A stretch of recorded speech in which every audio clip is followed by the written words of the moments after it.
I'm welcoming in now NFC North reporter for Fox Sports, Carmen Vitali, because we've got to talk a little bit about the division in the first round, how it affects the Lions. And first off, Bears are up on the board with that first pick in the draft of the 2023 NFL draft. There's some things shaking up with that. Mm-hmm. I've pretty much only heard that they could trade back, and, they're saying they don't need a quarterback. They've got Justin Fields. What is the newest revelation about what Bears could possibly do that would affect the Lions there at number 6?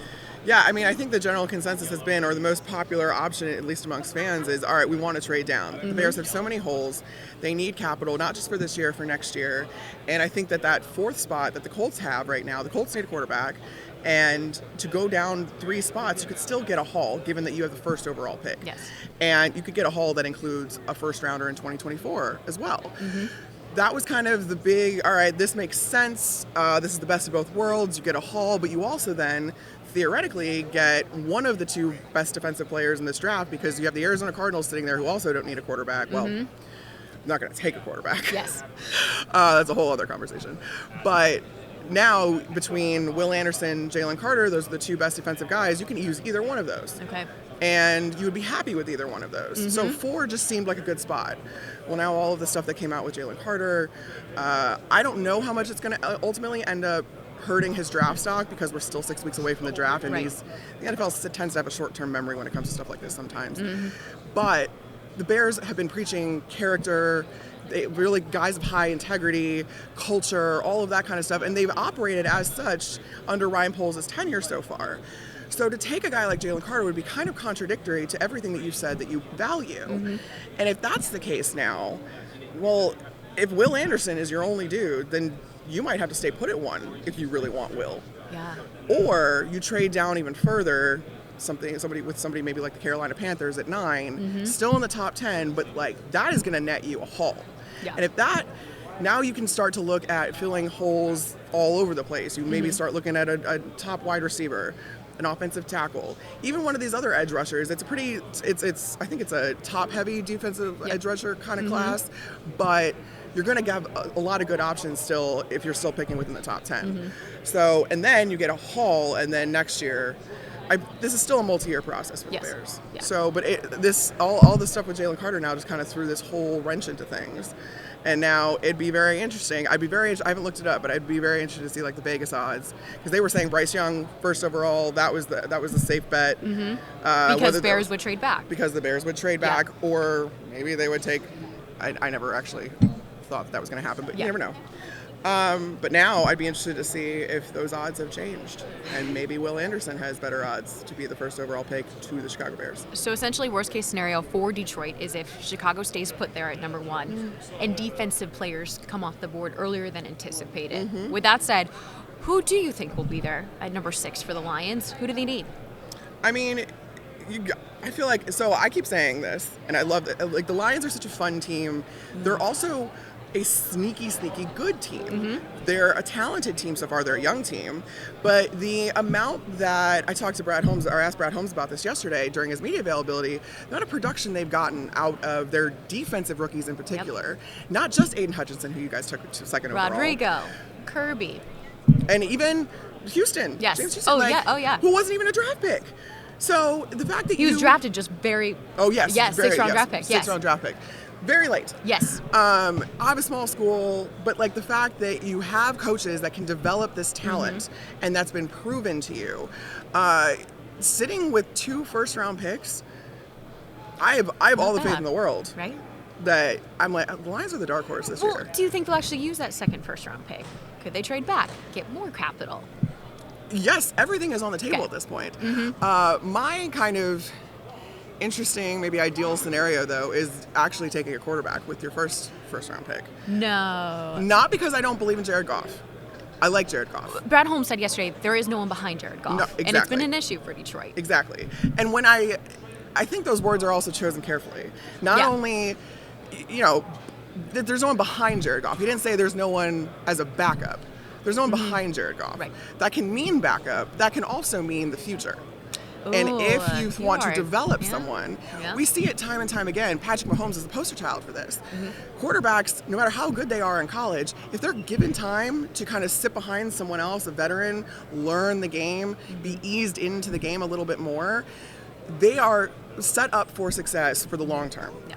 And if you can do that with a guy that's maybe a little bit more developmental, like Anthony Richardson, Will Levis, have him sit behind Jared for a year, and then kind of grow with this very young team, that is setting up a foundation for success, and that is setting you up for the future.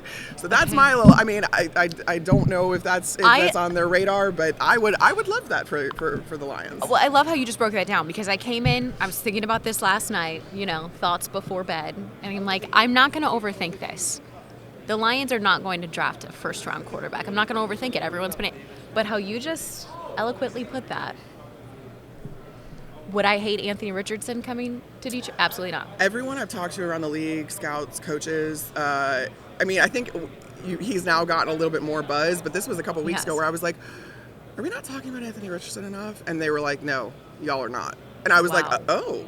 And talent-wise, they said that with the quarterback processing, all of the mental stuff, he still has a little ways to go, which again would be great if he could sit for a little while and get kind of up to speed. But his talent...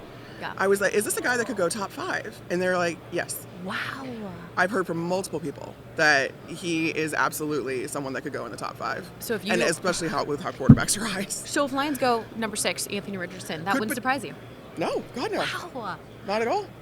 People, I will say that the outer stratosphere was trying to put a quarterback at number 2 overall for the Lions last year, and I'm like, stop it. But number 6 overall this year could be a thing, and it would be as a backup. And even if it's not Anthony Richardson, I feel like Will Levis is like a Dan Campbell kind of guy. Okay. I just feel like he's like that quintessential All-American quarterback, and I just feel like he's a football guy. Yeah. And like Dan the Man Campbell is just the ultimate football guy, and we love that. Yeah. And I just feel like he would respond very well to that, and not only that, but Campbell's staff, y'all staff here in Detroit, is just, they're a lot of former players, but they can develop these guys and they relate to these guys really well, and these guys want to play for them. I heard Dan say yesterday too, just about how important it is to let everyone be themselves while working towards a common goal, and I just think that that's the perfect recipe. And I'm obsessed with the Lions. Yeah. I realize that What was your favorite moment from this past season? Oh my God, I was in Lambeau for the Week 18 yes. and game, and I was just like, we love some petty kings, because the Lions said, if we're not going to the playoffs, you're not going to the playoffs, Green Bay. That's not happening. I talked to a few of y'all's coaches and asked what the pregame stuff was. Yeah. I can't say it on air what the battle cry was. No, we want you to keep your job. But it was there was some cuss words, but it was basically just go mess things up. Yeah. Go, and mess they came things out. up. Yeah. Yeah. I mean, obviously it was a little Obviously more they colorful said than that. Yeah. But it was, listen, these guys, like, the fact that they could galvanize the team to play out of spite. In Lambeau. It's a hard place to play. Week 18, Yeah. the Packers have everything to play for. And you just knock them out. You go out there and punch them in the mouth. Ugh, it was so fun. Man. I mean, it wasn't fun for the Packers, obviously, and I have to be objective and neutral. You're but objective. NFC North reporter. NFC North reporter. You have every NFC North team will make a pick in the first round, Yes. depending on Chicago. As of right now, they all will. You've got Green Bay there in the first round. What, at 15? Minnesota at 23. Yes. What do you anticipate them going? Both of them. Well, Minnesota needs some help on the back end. Okay. I asked Kevin O'Connell yesterday about, Brian Flores is coming in as defensive coordinator. He's known for a very aggressive system. You have some edge rushers in Daniil Hunter and Zadarius Smith that them not getting to the quarterback, that's a crime. I mean, those guys, they can do it. And the fact that I think you need a better kind of interior rotation up there. But you also need some help on the back end, because you have some veterans that you're probably going to have to let go. And I kind of foresee them having to make some tweaks on that side of the ball, not only because their secondary is depleted, but because Brian Flores is bringing in his system. So it's how do you tailor your team now to what he wants to do. Yeah. So I would say, I mean, this is a really good corner class. So I wouldn't be surprised if they end up with some corners, at the top of the draft, like with a couple of their first picks. So conversely, Green Bay, to start the season last year, they have 7 first-round picks on the defensive side of the Holy ball. smokes. 7 of the 11 players. Now, Rashawn Gary went down. Mm-hmm. That defense ended up kind of severely underperforming, or to what we thought they were going to do until later in the season, Yep. and then Green Yep. Bay kind of got rolling a little Mm-hmm. bit. But I mean, I can't think that you invest that much more in that side of the ball Okay. when you have all of that talent already. Mm-hmm. So I think that, you know, you kind of go towards maybe the offensive side of the ball, reinforcing the line, making sure that you have depth up there. You know, we see it with David Bakhtiari. If Aaron Rodgers stays, David Bakhtiari stays, he's still a fantastic left tackle, but it's really hard for him to stay healthy. So you need to have a really good backup. And ideally, I think you would want to have a really good developmental backup that can take over for him once he does inevitably either leave the team, retire, what have you. But that being said, so I think that, you know, it's a good, again, it's another top-heavy tackle class, too. So if you want one, you're going to have to get one pretty early. And here's the super early prediction. Who will win the NFC North?